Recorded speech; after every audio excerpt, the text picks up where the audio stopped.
Ya, Assalamualaikum. Salam sejahtera, salam GBN, salam Malaysia dan salam kuasa ketiga. Ya, jadi kembali kita ya dalam satu lagi siaran di mana saya akan membincangkan perkara yang ditanya ramai, ya, iaitu PRN Johor, ya, dan juga ya PRU 15, ya. Jadi adakah PRN Johor ni ada hubung kait dengan PRU 15, ya. Itu memang ditanya ramai. Jadi saya hari ini nak buat sesi pencerahan yang juga berupa pendedahan. Jadi saya galakkan anda bersama saya sehingga ke hujung siaran, dan jika berlaku gangguan siaran jangan ke mana, refresh page, saya akan ulang siaran, ya. Okey. Jadi hari ini saya akan secara sistematik membincangkan, ya, apakah maksud di sebalik ura-ura akan berlaku pembubaran DUN Johor. Apakah kenapakah ada pihak tertentu khususnya dalam UMNO, ya, yang beria-ia hendak adakan PRN Johor. Adakah kehendak ini berkait dengan PRU 15, dan apakah semua ni berkait dengan MOU yang dimasuki antara Pakatan Harapan dengan kerajaan. Jadi ini yang saya ingin bincangkan. Jadi bersama saya sampai hujung sebab ianya agak menarik. Dan pastikan anda share ramai-ramai. Saya mulakan, ya. Di 2-3 live yang lepas, ya, saya ada membuat satu pendedahan berhubung MOU dengan PRU. Jadi hari ini saya nak panjangkan lagi pendedahan itu dengan mengaitkan MOU antara Pakatan Harapan dengan kerajaan dengan PRU 15, ataupun lebih spesifik desakan agar diadakan PRU 15 oleh kluster mahkamah, dan hubung kaitnya dengan desakan agar diadakan PRN Johor yang dilihat, ya, ada juga sangkut pautnya dengan pihak-pihak yang berkait dengan kluster mahkamah, ya. Jadi ini yang saya nak bincangkan. Jadi sepintas lalu apa yang saya huraikan dulu. Kalau saudara-saudari ingat, ya, masa berlaku langkah Royal Chulan, ya, langkah Royal Chulan ialah langkah yang telah menjurus kepada pelantikan Ismail Sabri sebagai Perdana Menteri. Okey. Pada awalnya sebenarnya ada banyak usaha daripada pihak Najib Zahid untuk mengumpul akuan bersumpah daripada ahli-ahli Parlimen UMNO agar mereka menyokong Anwar sebagai calon Perdana Menteri. Ini sebelum Ismail Sabri akhirnya dicalonkan. Jadi banyak usaha rahsia, ya, dilakukan. Geng-geng Najib, geng-geng Zahid, ya, dan seorang dua, tak payah namakan lah, anda tahulah, blogger Laskar yang berkait rapat dengan Najib ni memang berusaha nak yakinkan, ya, ahli-ahli parlimen, bahagian dan cawangan dan sebagainya untuk menyokong Anwar sebagai calon Perdana Menteri. Tetapi Najib dan Zahid mula kurang yakin dengan Anwar apabila Anwar dari Pakatan Harapan sendiri tidak berjaya mendapatkan sokongan 100% ahli parlimen. Hanya dalam 90% dia dapat. Itu pun begitu susah nak dapatkan, tetapi tidak berjaya dapatkan 100%. Jadi ini menimbulkan keraguan di kalangan ahli-ahli parlimen kluster mahkamah. Jika mereka berjaya dapatkan contohnya 20 akuan bersumpah daripada ahli-ahli parlimen UMNO, adakah mereka boleh membentuk kerajaan dengan Anwar sebagai Perdana Menteri? Sebab masih tak cukup. Itu satu. Keduanya, Anwar dan Zahid sendiri mengalami pelbagai masalah dalam cuba meyakinkan ahli-ahli Parlimen UMNO untuk menyokong Anwar sebagai calon Perdana Menteri. Tak sampai pun 7 akuan bersumpah yang diperolehi oleh Najib dan Zahid. Jadi, apa pun, PKR DAP yakin bahawa Najib dan Zahid akan berjaya mendapatkan sokongan bagi Anwar, dan di situlah di atas keyakinan itulah DAP dan PKR telah menolak tawaran Muhyiddin. Kalau saudara-saudara ingat, Muhyiddin membuat satu tawaran dulu. Ketua Pembangkang boleh bertaraf menteri, kemudian akan diberi ini, diberi itu jika Pakatan Harapan masuk MOU dengan kerajaan. Jadi mereka yakin Najib, Zahid, kluster mahkamah ni akan dapat sokongan yang cukup untuk Anwar, untuk calonkan Anwar sebagai calon Perdana Menteri. Jadi mereka tolak tawaran Muhyiddin. Selepas itu berlakulah langkah Royal Chulan, di mana Muhyiddin ditumbangkan. Tetapi pada saat terakhir, Anwar, Najib, Zahid buat pusingan you. Mereka bersetuju untuk calonkan Ismail Sabri sebagai calon Perdana Menteri. Jadi ini telah memarahkan Anwar. Dan setakat mana yang saya dipahamkan, kemarahan ini telah menjurus kepada persetujuan PKR dan DAP untuk masuk MOU dengan Ismail Sabri atau kerajaan pimpinan Ismail Sabri, yang sebenarnya kerajaan tukar kulit. Ya, sama je, gerombolan sama je. Ya, jadi tidak masuk akal, ya. Anwar, DAP tak mau masuk MOU dengan Muhyiddin atas alasan ada masalah kesihatan, demi rakyat tak perlu ada pilihan raya lagi. Tetapi mereka duduk diam dan tidak masuk MOU dengan Muhyiddin, tapi masuk MOU dengan Ismail Sabri. Kalau dah niat nak stabilkan kerajaan sehingga masa sesuai untuk adakan pilihan raya, lebih baik masuk MOU dengan Muhyiddin. Jadi sebenarnya mereka mengharapkan Najib, Zahid, kluster mahkamah berjaya dapatkan sokongan yang cukup untuk calon Anwar sebagai Perdana Menteri. Tetapi pada saat terakhir, Najib, Zahid buat pusingan you. Ini yang anda kena faham. Okey, baik. Lepas tu Ismail Sabri naik. Dan atas sebab itu, dalam kemarahan, Anwar telah masuk MOU, ya, bawa Pakatan masuk MOU dengan kerajaan dan letakkan syarat bahawa pilihan raya tidak boleh diadakan sebelum parlimen tidak harus dibubarkan sebelum 31 Julai. Jadi kalau korang lihat, syarat parlimen tidak boleh dibubarkan sebelum 31 Julai adalah bermotifkan politik. Mengapa saya katakan demikian? Ya, apabila Empat Adun di Melaka telah menumbangkan kerajaan negeri Melaka, apa yang Anwar buat? Anwar puji mereka ke atas keberanian mereka menumbangkan kerajaan Melaka. Bukankah MOU ditandatangani atas alasan perlu jaga kestabilan kerajaan sehingga masalah penyakit dapat dibendung supaya tidak berlaku pilihan raya? Tetapi di Melaka, Anwar memuji keberanian Empat Adun tu kerana menumbangkan kerajaan negeri, sambil mempelawa mereka masuk Pakatan Harapan, sambil berkempen tak tentu hala dalam pilihan raya negeri Melaka. Jadi maksud di situ adalah Anwar, PKR, DAP sebenarnya tak ada masalah dengan ada kan pilihan raya. Malah mereka lah terlibat secara tidak langsung dalam menstabilkan kerajaan negeri Melaka. Anwar mengadakan perjumpaan dengan adun-adun berkenaan dan sebagainya.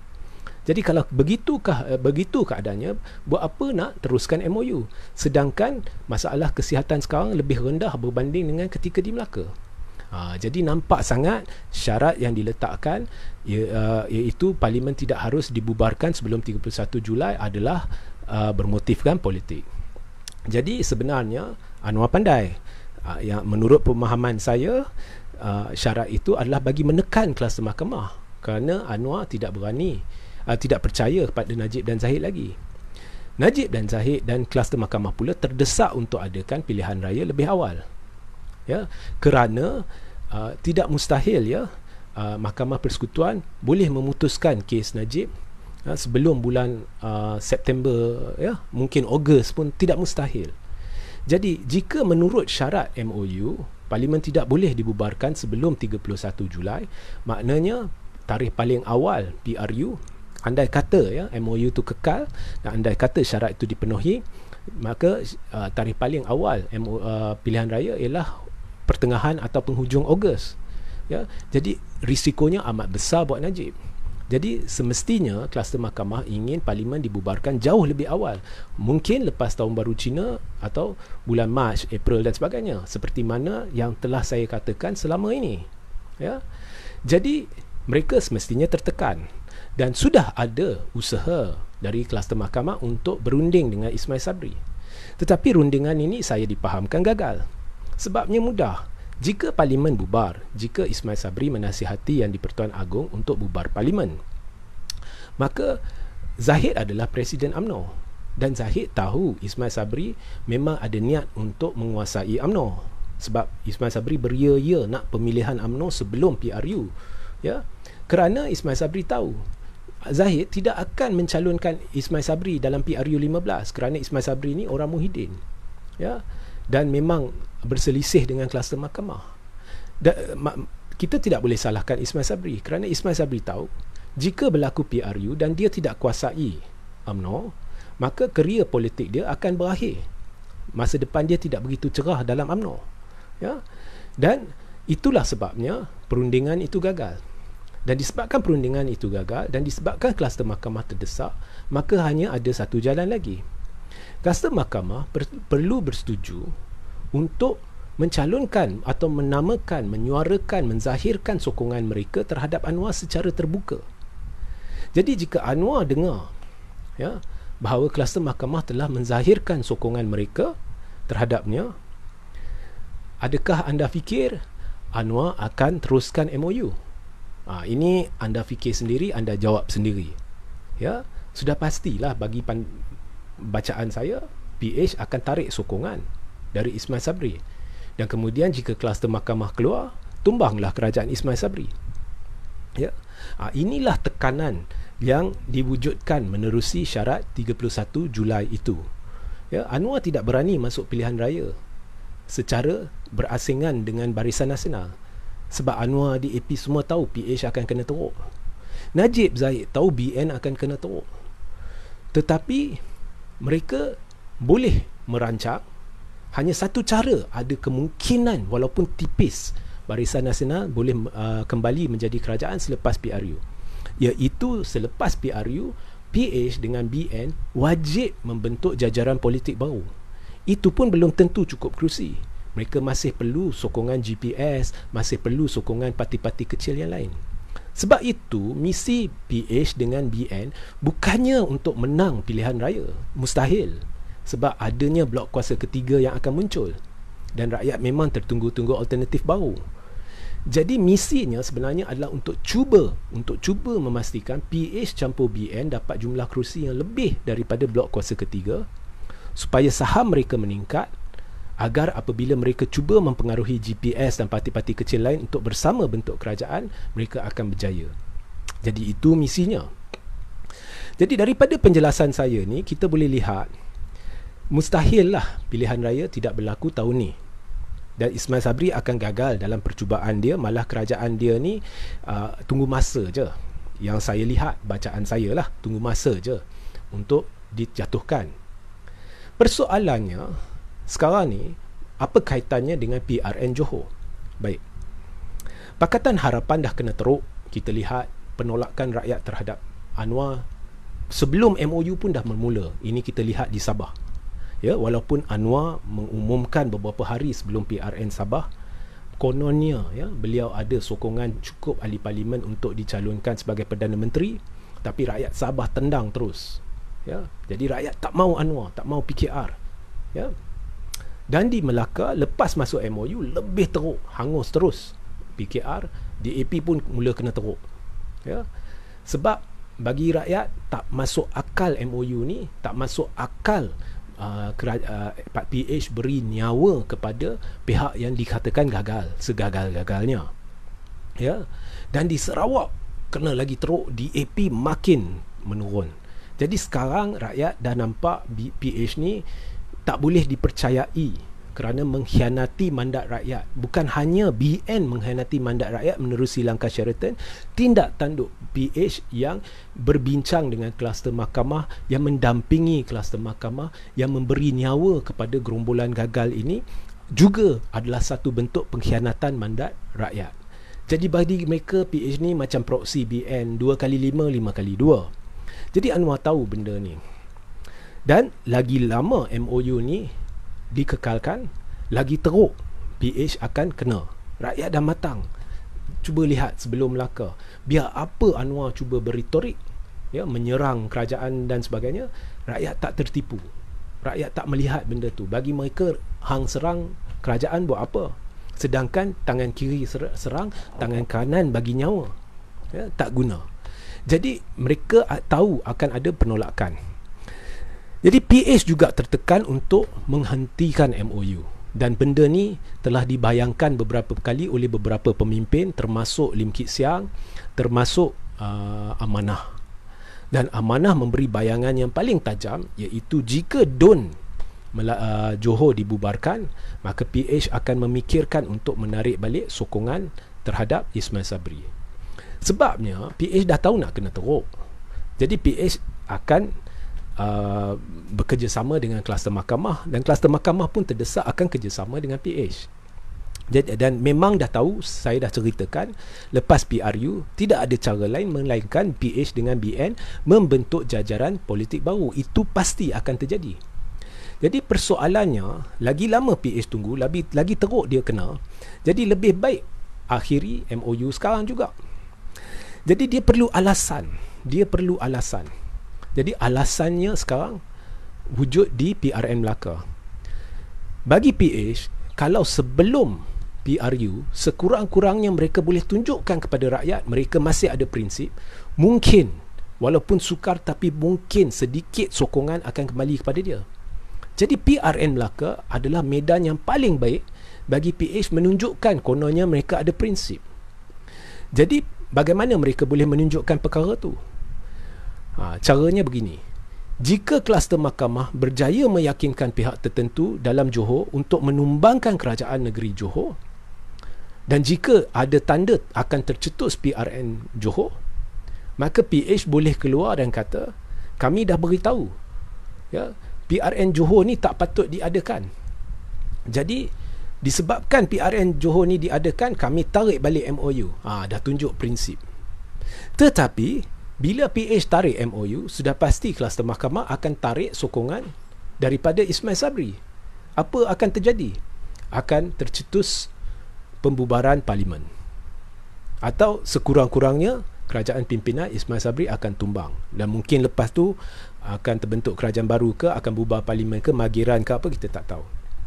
Jadi itu adalah satu kemungkinan yang tidak dapat dielakkan, iaitu sama ada PRN Johor dan PRU 15 akan berlaku serentak, atau PRU 15 akan berlaku sebaik selepas PRN Johor.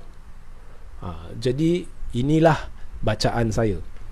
Ya, takkan Pakatan nak kekalkan MOU setelah Amanah ugut, akan tarik MOU sokongan terhadap Ismail Sabri. Ya, takkan PH nak masuk dalam PRN Johor dan kena belasah. Sebaliknya, mereka boleh guna medan Johor sebagai alasan, ya, pembubaran DUN Johor sebagai alasan bahawa mereka berprinsip, ini dah tak betul, jadi kami tarik MOU. Sekurang-kurangnya bolehlah balik sedikit sokongan dan sebagainya. Tapi bila mereka tarik MOU, sama ada kluster mahkamah akan benarkan dulu PRN Johor berlangsung, kemudian tarik sokongan dari Ismail Sabri, atau terus tarik sokongan dari Ismail Sabri dan cetuskan PRU 15 terus. Jadi ini adalah kemungkinan. Jadi kesimpulan daripada pencerahan saya ni, PRU 15 99% lah dalam politik, there is no such thing as 100%, akan berlaku dalam masa terdekat, diawalkan. Cuma saya tak tahulah parlimen nak bubar lepas tahun baru Cina ke, Mac ke, April ke. Sekarang ni banyak dalam tangan kluster mahkamah. Ya, dan andai kata kluster mahkamah tak tunggu Anwar pun, dia tarik sokongan dari Ismail Sabri, akan berlaku situasi pelik di mana kerajaan Ismail Sabri akan jadi kerajaan minoriti. PH pula akan tertekan oleh penyokong dia. Sekarang pun dah tertekan. Kemudian jika kluster mahkamah tarik sokongan, Ismail Sabri menerajui kerajaan minoriti, lagi tertekan PH. Mengapa hang bagi nyawa kat kerajaan minoriti? Orang mereka sendiri pun dah tolak. Jadi pandang kiri kanan, sebenarnya kestabilan kerajaan Ismail Sabri ini tidak wujud, terlalu rapuh, dan bukannya dalam tangan Ismail Sabri. Ya, kelangsungan pentadbiran dia bukan dalam tangan dia. Ianya dalam tangan kluster mahkamah, ianya dalam tangan Anwar. So inilah penjelasan saya mengapa pihak-pihak yang berkait sama ada secara langsung atau tidak langsung dengan kluster mahkamah, mengapa blogger-blogger Laskar yang berkait dengan Najib, semuanya ingin PRN Johor. Baik, jika anda ada soalan, anda boleh bertanya sekarang, ya, bermula sekarang. Dan sebentar lagi di bawah ruang tajuk di atas saya akan letak link, ya, kepada saluran Telegram saya dan artikel-artikel berkaitan yang anda harus rujuk, ya. Dan pastikan anda share ramai-ramai dan sentiasa layari thethirdforce.net untuk perkembangan politik terkini. Ya, jadi ada apa-apa soalan tak? Ya. Boleh bertanya bermula sekarang. Kalau tak ada, saya akhiri live ni. Salam pejuang dari Johor, Sugian, salam kembali.